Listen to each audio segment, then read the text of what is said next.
maji hayana macho, lakini ulinzi wetu ndio muhimu wetu. Kweli sio kweli? Kweli. Pale ambapo kuna maji mengi, fuata maelekezo ya vyombo vya ulinzi na usalama. Wakikuweka kamba ile usivuke. Kwa mfano kwa sasa daraja ya Machibi tumelifunga mpaka pale ambapo hayo maji unayoyaona kama bahari yatakapoweza kuisha na tukajiridhisha kwamba eneo ni salama kupita. Niwaombe tutafute njia mbadala, na kama hauna ulazima wa kwenda usiende. Baadhi ya maji yanaenda mjini. Tunaona kuna maeneo mbalimbali ndani ya wilaya yetu.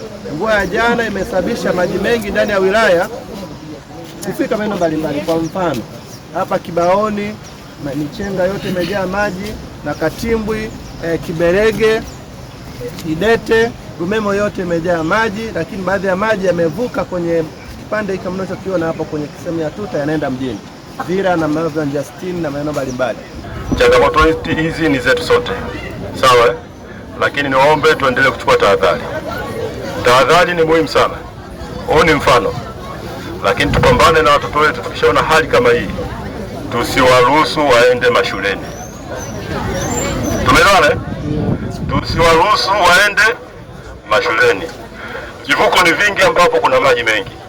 Lakini mbali na hilo, tuepuke ujenzi holela. Sawa? Asili ya bonde hili ni maji matupu. Msimu huu ndo msimu wa kutafuta viwanja sehemu sahihi. Sawa? Tununue viwanja sehemu ambayo ni nzuri zaidi. Mabondeni kote ni njia za maji. Sawa? Lakini kwa kitu kingine, hii mvua haijanyesha hapa sana. Imenyesha sehemu ambayo ni mipakani mwa wilaya ya Kilombero. Kwa hiyo huku maji tu yamekuja. Sawa jamani? Kwa hiyo tuendelee kuchukua tahadhari. Tusivuke sehemu ambayo maji yanapita. Uwe na chombo chochote, uwe na pikipiki, uwe na gari, kwa sababu kama ni gari basi yale matairi yanakuwa ni kama puto, kwa hiyo yanakuwa naelea. Tumeelewana jamani? Kwa hiyo tuendelee kuchukua sana tahadhari.